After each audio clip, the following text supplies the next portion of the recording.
Bonjour, je m'appelle Gaël Bouquet-Deschaux, je suis conseiller technique à la Fédération française de la montagne et de l'escalade et aujourd'hui je vais vous expliquer comment on suit un angle de marche et comment on arrive à franchir un obstacle ou plutôt à éviter un obstacle sans visibilité derrière cet obstacle. Donc plutôt des gros obstacles, des grosses maisons, des grosses barres rocheuses ou des grosses montagnes. Les deux bonhommes ici ont pris un angle de marche à la boussole, ici représenté par ce fil, voilà, en direction de la maison. Pour franchir cet obstacle, il va falloir déjà s'en approcher. Donc le bonhomme va se déplacer jusqu'ici. À partir de là, il va devoir donc éviter cet obstacle, parce qu'il ne peut pas grimper dessus, c'est trop raide. Et là, il va falloir essayer de se déplacer en étant perpendiculaire à l'angle de marche, c'est-à-dire dans ce sens. Voilà.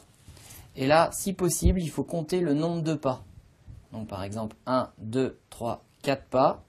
Il se met là. Il évite l'obstacle. Il revient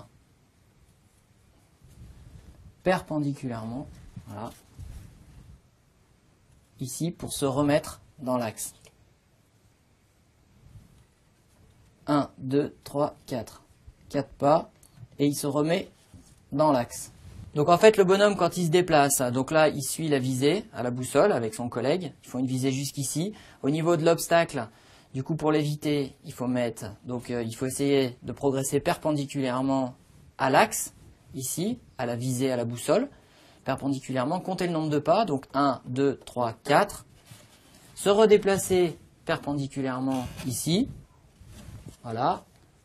Changer de direction, ici pareil perpendiculaire, et là recompter le nombre de pas, comme tout à l'heure, pour revenir ici sur son angle de marche.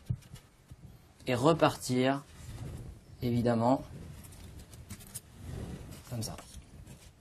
En espérant qu'il n'y ait plus d'obstacles et qu'on puisse arriver à la maison. Cette technique maintenant est un petit peu remplacée par le GPS. Le GPS qui ramène tout le temps la personne sur la bonne direction.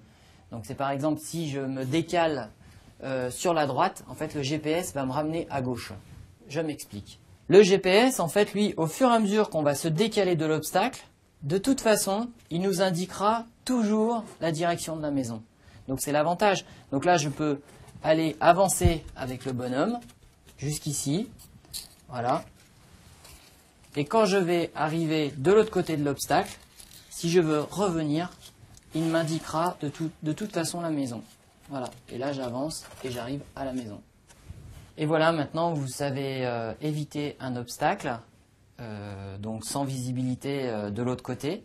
Mais attention, cette technique demande quand même beaucoup d'expérience et manque un petit peu de précision. Donc, c'est bien de la connaître. Voilà, pour passer des obstacles assez marqués, assez courts. Par contre, pour des gros obstacles, essayez de trouver une autre solution.